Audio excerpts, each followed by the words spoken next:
Total number of cases has risen to 501 in Karnataka. The death toll stands at 18. 177 people have been discharged from the hospital.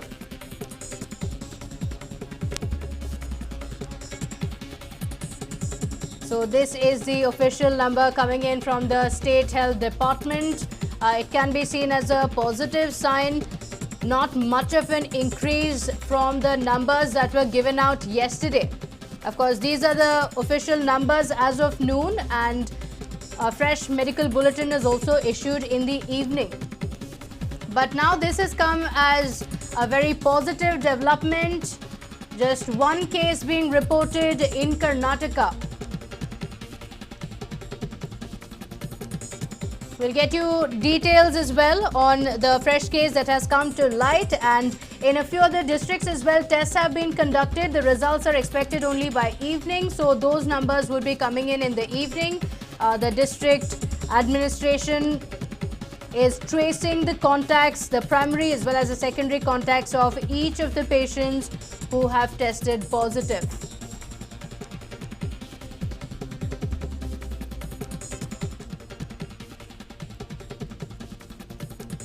But this is a welcome sign in Karnataka. The total number of cases going up to 501, with one fresh case being reported in the last 12 hours. The death toll stands at 18, and the total number of people who have been discharged from the hospital has gone up. 177 people have been discharged from the hospital. Now, this also comes a day after Karnataka has also started plasma therapy trials. If it proves successful, then it could be a complete breakthrough as well. It is currently being used on the critically ill patients. With the recoveries being quite high, the State Health Department has also given out an appeal for all those who have recovered from COVID-19 to donate their plasma. Now, in the latest information coming in, it's a case from Dakshina Kannada. Patient number 501 has been identified as a 47-year-old woman who is a contact of patient number 432. So the case has come to light from Dakshina Kannada.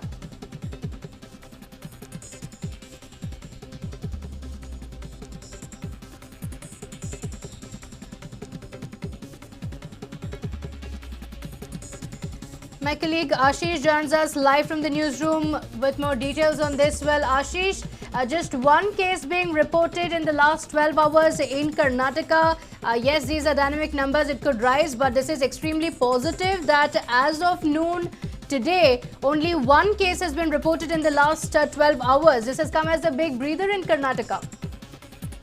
Absolutely, Pratibha.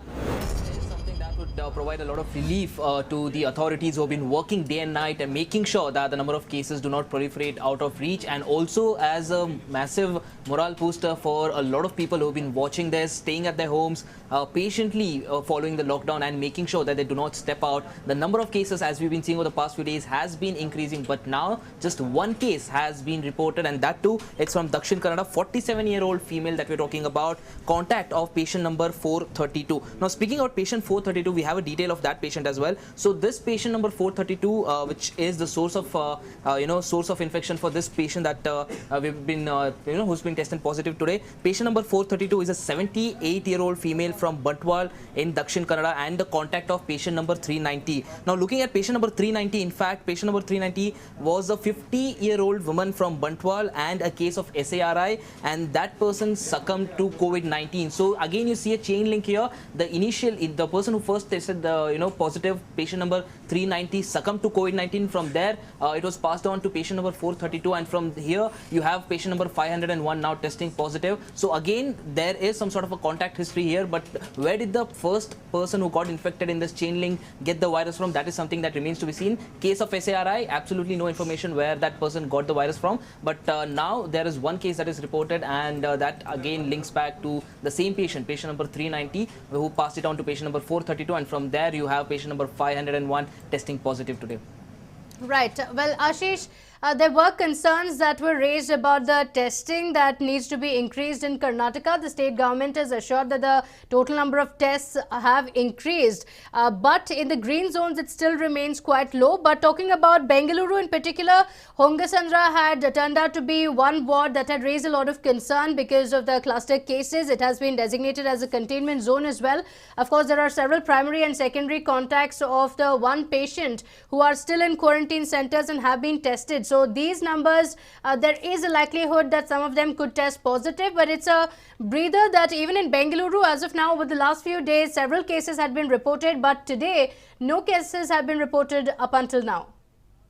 Absolutely. Now, this is definitely a relief, albeit how long does it last? That is something that remains to be seen because, like you rightly mentioned, a lot of test results of people who were in contact with patient number 419, who's turned out to be the latest super spreader in Karnataka. A lot of those results are awaited at the moment, and most likely we'll get those numbers by evening. How many of those will test positive? That remains to be seen because most of the people who had in fact come in contact with that person, you have them testing positive, and that is what is spiking the numbers in Bengaluru especially. And even today you had throat swabs of 37 secondary contacts also being taken, making sure that not just the primary but also the secondary contacts are properly tested, and therefore the contact tracing is taken deeper, making sure that there is no outbreak as such from that particular place. So yes, we are expecting a lot of test results by evening, but as of now just one positive, and it is a huge breather for Karnataka. How long will it last? That remains to be seen. We'll get our answers by evening.